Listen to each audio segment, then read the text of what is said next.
Présentation de l'appartement situé résidence Le Bellevue. Donc la porte d'entrée est dos à moi. Sur notre gauche, nous avons l'installation électrique. Donc la porte d'entrée. Donc sur notre droite, en entrant, les toilettes séparées.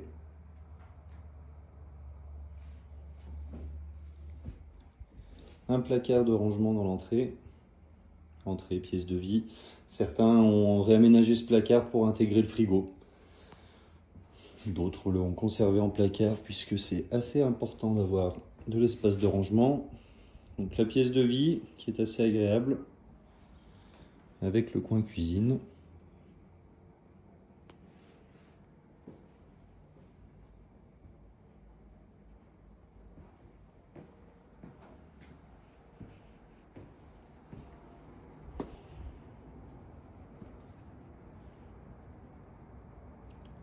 Accès au balcon qui donne directement sur la place de la Madeleine. Donc on sort du casier à ski juste en dessous de nos pieds et on a accès par le cheminement piéton à la place de la Madeleine. Soit on accède ici entre les deux bâtiments pour rejoindre les remontées mécaniques que l'on voit juste au-dessus, soit on se rend juste au bout des quelques bâtiments qui sont là et il y a un accès piste. La petite piste qui passe dans le tunnel si vous connaissez le domaine skiable. Le balcon a une très belle superficie, on a largement la place pour mettre une table pour manger à 4-6 personnes.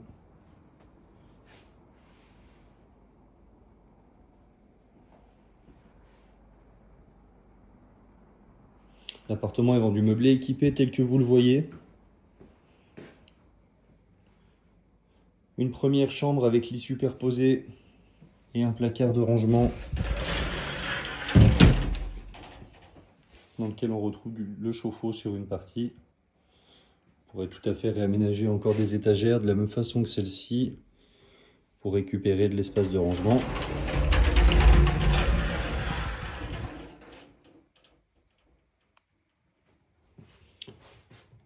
Sur ce type de chambre, beaucoup de propriétaires ont décalé le radiateur qui est ici sous la fenêtre et ont mis un lit double, de façon à avoir deux chambres avec lit double.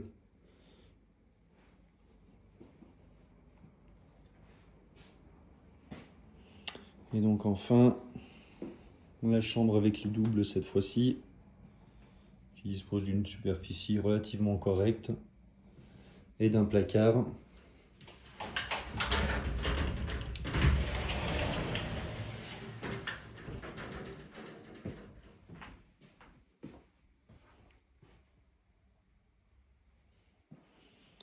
Et enfin, la salle de bain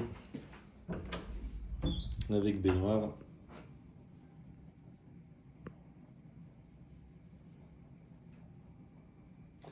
Donc cet appartement est vendu avec une place de parking et deux casiers à ski.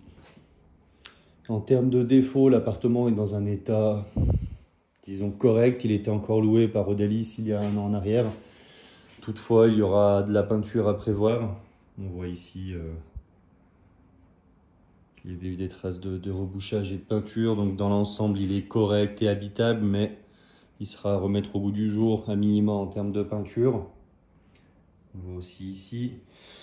En termes de revêtement, c'est du crépi gouttelette, donc très facile de repeindre dessus. Il n'y a pas besoin d'avoir assez AP peinture. Et aussi, donc ça c'est un problème que l'on a eu sur la quasi-totalité de tous les appartements. Donc vous avez des fissures au niveau du carrelage.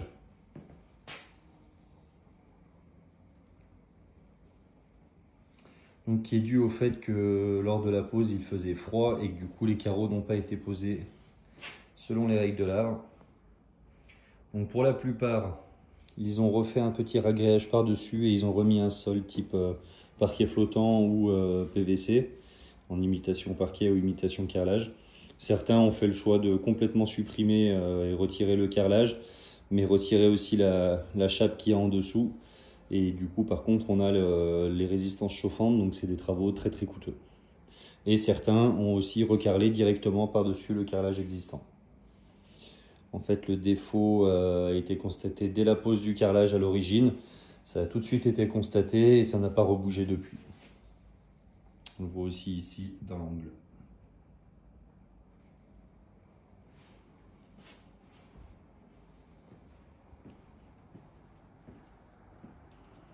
Le mobilier a une dizaine d'années.